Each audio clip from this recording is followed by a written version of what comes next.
What's up guys, it's DefianceBear here today. Just bringing you a gameplay of Elise. It's basically like my first views of this champion. I bought her like a couple of weeks ago, but I've not really played her, so I'm just giving you like a quick run through of what I think personally about her. The first point I want to mention with Elise is that when she's in a spider form, her abilities don't cost any mana, which makes her really strong in like the laning phase, because she can poke for no mana, she can farm for free. I only realised in this game, like I played 2 games before and didn't realise, so I was just like totally blind or dumb or something. But yeah, I did realise in this game, and she's really good for the lane phase because of this. So you can just like queue minions for last hits rather than having to basic attack. I'll just skip through these bits here while the minions are coming. But yeah, so yeah, I didn't realise until this game that you could like just do this and just like use no mana. In her human form, she has a lot longer range, and she is a ranged champion rather than when she's in her spider form, she's a melee champion. So obviously everything like poke wise and trying to kill your opponent is going to be a lot easier in human form, but then it costs more mana, so you kind of need to control yourself when you're in human form rather than when you're in spider form. Spider form's still really strong for playing champions, just not as strong as what it is for like the melee champions. So for the sorry, not the melee champions, for her human form. But yeah, I was just playing this game, and like you farm really well with her. I think I had like 160 farm by like the 20-minute mark, near enough, something like that. Or it might have been a little bit longer than that, but it wasn't far off. So the farm wasn't bad, but it wasn't great either. Could have been better if I'd have stayed in lane longer rather than roaming to help my teammates. But I'll just skip through some of the boring stages of it and just basically just like give you my points on Elise. So what a Q does is it does a set amount of damage, and then it does a percentage of health on top of that damage. In both human form and spider form, it does the exact same thing, apart from in human form it's got longer range but it costs mana, and then in spider form it's less range but it doesn't cost mana. But in spider form it is a tiny gap closer, so that's pretty good. I mean, she has the repel in spider form for the gap closure as well, which makes her really good either for chasing, escaping, engaging.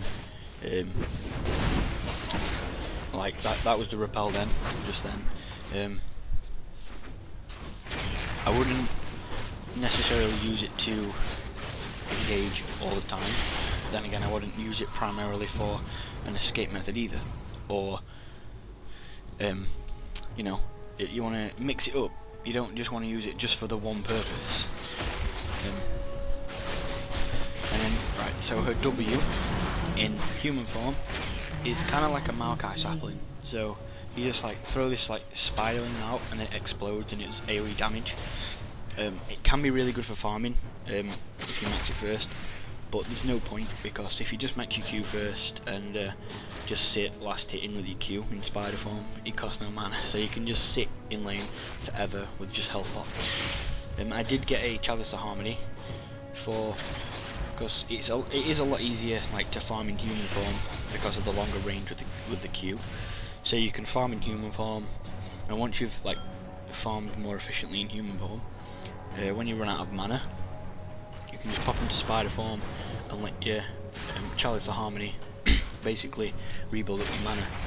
And then once your mana's rebuilt, then you can either engage or keep farming in human form. So that's one thing you can do. If I was going to rate this champion, I'd say she's probably high up, like 8.5 out of 10, possibly even more. The only thing that is with this champion is she is difficult to grasp But once you can learn her and you put the time in with her, then things are just going to come a lot easier, and she's just going to be able to dominate her lane. She can escape real easy, especially if you have a flash as well, because she can just jump. Basically, if you just run into the jungle, you can jump to any creep, because that's her E. Her E in human form is a stun. It's a skill shot stun, and it can be kind of hard to hit, but it's really effective because you can do a lot of burst in the time that the stun's on. I think it's 1 second or 1.5 seconds, not 100%, but you can, in the time that like you have stunned them, if you do hit the stun, you can burst them for a lot. I do die here, he just fears me for last minute, yeah. And I just couldn't, like, the ignite just didn't last long enough. So that was pretty bad. But the Rengar did disconnect, and I did end up facing Nocturne in lane rather than the Rengar. The Rengar just come back later on, and he just gets melted because he comes back like right at the last minute. So not very good for that guy. But anyway, more points on this champion. As you can see here, I just keep farming with my W. My W on the spider form, what it does is it increases your attack speed on you, and you have spiderlings as well, which are just there on the screen. And each one, you get healed per hit that they do and per hit you do while it's active. So it's kind of like a little bit of lifesteal. And it also has a passive of 10% attack speed as well. It's not a short cooldown, it's quite a long cooldown for a standard ability. It's like 11.52 seconds, as you can see there. But you can use that primarily for pushing towers or primarily for farming. It's totally up to you, but I tend to use it for farming and pushing towers. It is really strong for pushing towers, obviously, because you have that bonus attack speed by 80% once it's activated. And like I said before, with the W on the human form is the volatile spiderling, which explodes. I wouldn't say max that first, I would say max that second, just because it gives you like a bit of damage in the like mid game rather than having the farm. Like, it is a decent farm technique, but I would say the Q for last hitting's a lot better, because you don't want to just push your lane all the time. You want to like kind of keep it in the middle. I know I keep pushing up to tower, but I just want to try and take this tower fast so that I can roam and then help my team a little bit more. But she can be a really strong pusher, as well as being like a really good assassin. And you can also play her as a bruiser as well. You can buy Warmogs on her. I think I'm on here, I build a Leandri's Torment. It does give you a little bit of health, not the most, but with the Q, it makes the damage really good. So, because of the burn effect, it makes the Q really powerful. I do get some help with Jax to clear this tower, and then I think I go on a little bit of a roam for a little bit. I do try and keep split pushing the top lane.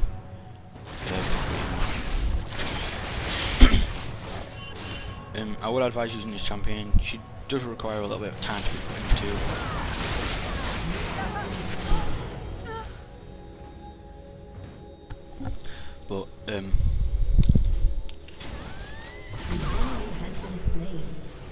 But it is worth it in the end.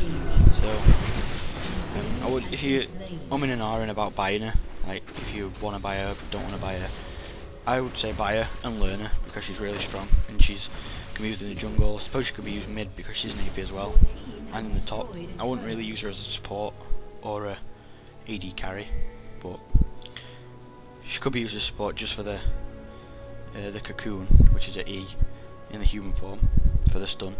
But I wouldn't advise using her as a support or AD carry. I'll just fast forward some of these bits of games, because it is kind of a slow game. It is kind of boring. It was kind of 4 and 5 most of it, but I just wanted to do this champion, so like you could either try her or you just wanted to see how she works or whatever. So it didn't last really long, this game. about half an hour. It wasn't a short game, but it wasn't a long game. It's kind of like stale for like the first half of the game. As you can see, like 115 farm by 20 minutes, something. It's not amazing, but it's mediocre. Should have a lot more. As you can see, I just melted that nearly there. So, what else is good about her repel? If you go up like near a bush that you're not even in, you can see champions that are study bushes that you can engage with. Cool. And I also melted that nocturne there as well. Game's not lasting that much longer anymore, so I'll be wrapping things up pretty shortly. But I would say just go ahead, try this champion. Wait till she's free if you like, but she is really powerful. Moves pretty much anywhere. Really versatile, and just, like, generally strong in lane. So she does fall off a little bit towards the late game, like if you take it to the real late game, as I've seen in other games. But yeah, this is really ambitious. So yeah, thanks for watching, and I'm out.